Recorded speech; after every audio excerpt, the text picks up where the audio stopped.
जय जवान जय किसान। आइए मेरे प्यारे बच्चों, आज के नए टॉपिक में आप सभी लोगों का स्वागत है।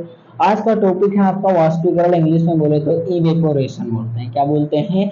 इवेपोरेशन। देखिए, इवेपोरेशन के हम पहले क्या जानेंगे बेटा? डेफिनेशन, जो आपके समक्ष क्या है, प्रदर्शित है, रिप्रेजेंट है। क्या डिफिनेशन? देखिए, क्वथनांक से कम टेम्परेचर पर द्रव को वाष्प में बदलने की क्रिया को वाष्पीकरण कहते हैं। क्या कहते हैं बेटा? वाष्पीकरण कहते हैं। अब इसको फिर से समझेंगे कि क्वथनांक क्या होता है। क्वथनांक को मैंने विधिवत समझाया है, नेक्स्ट वीडियो में आप सभी लोग देख लेंगे। क्वथनांक क्या होता था? क्वथनांक में क्या लेते थे? किसी लिक्विड को लेते थे, द्रव को लेते थे, और लिक्विड द्रव के नीचे उष्मा देते थे, और उष्मा देते थे, और वह क्या होता था? निश्चित टेम्परेचर पर बॉइलिंग होने लगता था। लेकिन इसमें ऐसा नहीं बोल रहा है क्वथनांक से कम टेम्परेचर पर। कितने? क्वथनांक से बहुत कम टेम्परेचर पर द्रव को वाष्प में, किसमें? वेपर में बदलने की क्रिया को वाष्पीकरण कहते हैं। जैसे क्या होता है कि इसमें जो द्रव होता है वो मतलब कि जो क्वथनांक में क्या होता है, निश्चित टेम्परेचर पर क्या होता है, वाष्प में बदलता है। लेकिन इसमें वाष्प क्या होता है, तो आप सामान्य ताप भर भी, सामान्य टेम्परेचर पर भी वो किसमें बदल जाएगा बेटा? वाष्प में बदल सकता है। ठीक है, कैसे बदलेगा? बदल करके हम आपको एग्जाम्पल के द्वारा समझाते हैं। देखिए, जब आप क्या करते हैं, पहला एग्जाम्पल देखेंगे, कौन सा बेटा? पहला एग्जाम्पल देखेंगे, जब हम क्या करते हैं बेटा? जब हम गीला कपड़ा क्या करते हैं? वायु में खुला छोड़ देते हैं। वायु में क्या करते हैं? खुला छोड़ देते हैं। पहला एग्जाम्पल। दूसरा क्या है बेटा? दूसरा एग्जाम्पल, जब हम किसी पात्र में पानी को रख देते हैं। अब तीसरा क्या हो सकता है बेटा? अब तीसरा क्या हो सकता है? पहला क्या हुआ? जब हम गीला कपड़ा वायु में खुला छोड़ देते हैं। दूसरा, जब हम किसी पात्र में पानी को रख देते हैं। ठीक है। अब तीसरा, जब हम क्या करते हैं बेटा? फर्श को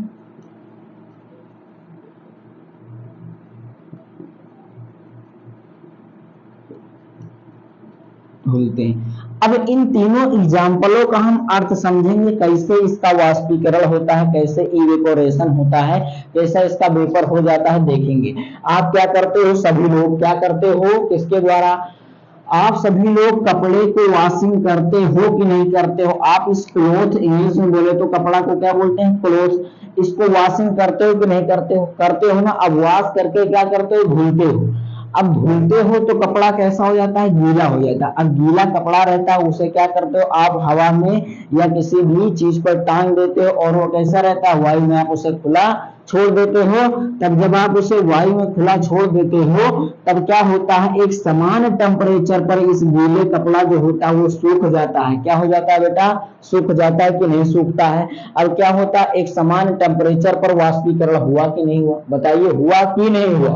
हुआ ना। अब बताएं। अब दूसरा एग्जांपल क्या है? जब हम किसी पात्र में पानी को रख देते हैं। इसको मैं आपको प्रूव करके भी दिखा सकता हूं, या आप अपने हाथ से अपने द्वारा खुद प्रैक्टिकल कर सकते हैं। जब आप क्या करेंगे, एक पात्र लेना, एक बर्तन लेना, एक थाली लेना, एक प्लेट लेना, उसमें कुछ मात्रा में पानी डाल देना। ठीक है। लगभग आप 100 ml पानी या 50 ml क्या करना बेटा? पानी डाल देना, और उस पानी को क्या कर देना बेटा? रख देना। कहां पर? वायु में खुला रख देना, छत पर डाल देना, और डालने के बाद उसे शाम तक, सुबह रखना और शाम तक देखना, उसमें से पानी खत्म हो जाएगा। क्यों? क्योंकि समान टेम्परेचर पर क्या हो जाएगा? वाष्पीकरण हो जाएगा। अब तीसरा देखेंगे, जब हम क्या करते हैं बेटा? फर्श को धुलते हैं। आपके सभी के घरों में, कुछ लोगों के घरों में तो फर्श होगी कि नहीं होगी, है ना? कमेंट में बताना जिस जिसके घर में क्या है, फर्श है। अब जिसके घर में फर्श है वो कभी कभी फर्श को धुलते हो कि नहीं धुलते? धुलते हो ना बेटा। जब आप फर्श को धुलते हो और धुलने के बाद में अगर जिसके कमरों में क्या होता है, फैन होता है, तो फैन चला देते हो, ठीक है, या फिर फैन नहीं होता है तब भी वो फर्श क्या होती है, उसका पानी सूख जाता है, क्योंकि क्या होता है, कमरे में भी तो टेम्परेचर पाया जाता है, तापमान पाया जाता है कि नहीं पाया जाता है, वायुमंडल में तापमान पाया जाता है कि नहीं पाया जाता है। मैंने बताया, सब कुछ बता दिया है, सारी वीडियो आप लोग देखेंगे तब आपको पूरा समझ में आ जाएगा। ये हो गया बेटा क्या, तापमान की डिफिनेशन, और ये हो गए तापमान के एग्जाम्पल। अब मैं तुमको पढ़ाऊंगा क्या बेटा, तापमान को सॉरी ये हो गया वाष्पीकरण की डिफिनेशन, और ये हो गया वाष्पीकरण का एग्जाम्पल। अब हम आपको पढ़ाएंगे क्या बेटा, वाष्पीकरण को प्रभावित करने वाले कारक, ठीक है। आगे वीडियो में आपको बताएंगे प्रभावित करने वाले कारक। अब मैं आप लोगों को क्या बताऊंगा बेटा, वाष्पीकरण को प्रभावित करने वाले कारक, इंग्लिश में बोले तो फैक्टर्स अफेक्टिंग इवेपोरेशन के बारे में बताएंगे। तो देखिए आपके कौन कौन से कारक हैं जो आपके वाष्पीकरण को क्या करते हैं बेटा, प्रभावित करते हैं, इफेक्ट डालते हैं, ठीक है। कौन से फैक्टर्स हैं जो आपके इवेपोरेशन को क्या करता है बेटा, इफेक्ट डालता है। तो पहला इफेक्ट है, पहला आपका फैक्टर्स कौन सा बेटा, पहला है वातावरण का तापमान। क्या है बेटा, वातावरण का तापमान। क्या है बेटा, वातावरण का तापमान है पहला आपका, ठीक है। अब बताइए दूसरा क्या हो सकता है, खुद ब खुद दिमाग लाएंगे, दूसरा क्या हो सकता है। तो दूसरा आपका हो सकता है सतह का क्षेत्रफल। क्या हो सकता है बेटा, सतह का क्षेत्रफल, ठीक है। क्या हो सकता है, सतह का क्षेत्रफल। देखिए पहला क्या है, वातावरण का तापमान है, दूसरा क्या, सतह का क्षेत्रफल है। अब तीसरा क्या हो सकता है, वायु की आर्द्रता। क्या हो सकता है, वायु की आर्द्रता। अब देखेंगे चौथा क्या है, चौथा है वायु की गति, मोशन ऑफ एयर, इंग्लिश में बोले तो वायु की गति। यही चार फैक्टर्स हैं जो आपके इवेपोरेशन को क्या करते हैं बेटा, इफेक्टिंग करते हैं, ठीक है। पहला वातावरण का तापमान, दूसरा सतह का क्षेत्रफल, तीसरा वायु की आर्द्रता, चौथा है वायु की गति।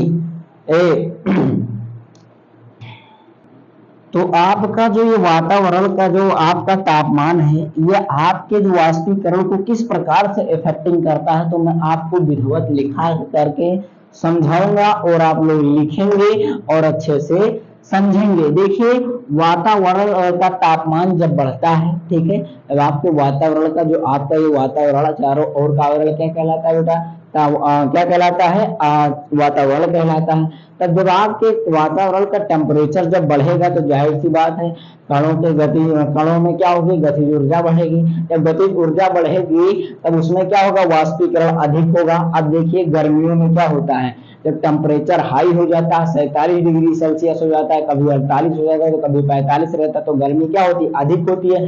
तब आपकी बॉडी से क्या निकलने लगता है, पसीना निकलने लगता है, ठीक है। या फिर आप क्या करते हो, गीला कपड़ा फैला देते हो, वो तुरंत सूख जाता है। क्यों, क्योंकि वातावरण का टेम्परेचर का सारा क्या है, प्रभाव है, वो प्रभाव किस पर डालता है बेटा, वाष्पीकरण पर डालता है, ठीक है। आप लोग समझ लीजिए, लिख सकते हो कि नहीं लिख सकते हो, अगर मैं समझा दूं आप लोग लिख सकते हो, नहीं कर सकते, चलिए हम लिखा भी देंगे, ठीक है। तो लिखना चलो इसका कार्य आप लोग स्टार्ट करते हैं कि वातावरण का तापमान। देखिए वातावरण का तापमान किस प्रकार से प्रभाव डालता है, किस पर बेटा, वाष्पीकरण पर। वातावरण का तापमान बढ़ने से, देखिए वातावरण का तापमान, क्या, वातावरण का तापमान बढ़ने से कणों की क्या होती है बेटा, गतिज ऊर्जा बढ़ जाती है। क्या होता है, गतिज ऊर्जा बढ़ जाती है, इंक्रीज हो जाती है। क्या इंक्रीज हो जाता है बेटा, गतिज ऊर्जा। क्या हो जाता है बेटा, गतिज ऊर्जा बढ़ जाती है। अतः वाष्पीकरण की जो दर होती है वो क्या होती है, फिर बढ़ने लगती है। क्या होता है, वाष्पीकरण की दर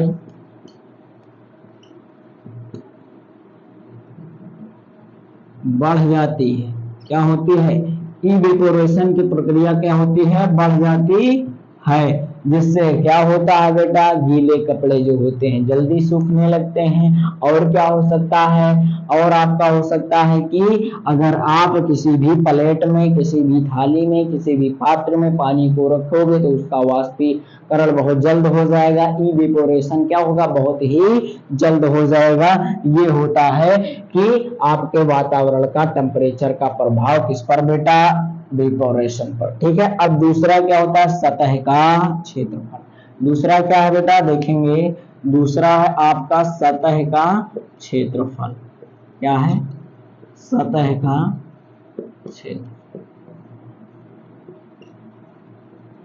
देखेंगे दूसरा मैंने क्या बताया बेटा? सतह का क्षेत्रफल। अगर किसी भी पात्र में, किसी भी पात्र में आप थाली में आप क्या लेंगे? जिस ऑब्जेक्ट को, जिस पात्र को लेके उसका क्षेत्रफल क्या हो? अधिक हो। ठीक है। तब उसका वेपोरेशन भी बहुत ही जल्द हो जाता है। क्यों? आप लोग एक चीज प्रैक्टिकल करके देख लेना। क्या चीज प्रैक्टिकल करके देखेंगे? आप एक गिलास में चाय लेना और एक थाली में चाय लेना और उसको रख देना कुछ समय के लिए। आप देखेंगे कि सबसे पहले वाष्पीकरण किसका होता है? जो भाप निकलती है सबसे पहले किसका निकल जाएगा? तो जो थाली में रखी हुई चाय का भाप पहले निकल जाएगा और आपके गिलास के चाय की भाप रहेगी वो बहुत देर में निकलेगी। क्यों? क्योंकि उस पर किसका इफेक्ट होता है बेटा? सतह का क्षेत्रफल का प्रभाव होता है। किस पर? वाष्पीकरण पर। देखेंगे। अब हम इसको लिखाना स्टार्ट करते हैं। ध्रुव का सतह का क्षेत्रफल किसका बेटा? क्या लिखाएंगे बेटा इसमें? कि ध्रुव के सतह का क्षेत्रफल पढ़ने पर क्या होता है बेटा? ध्रुव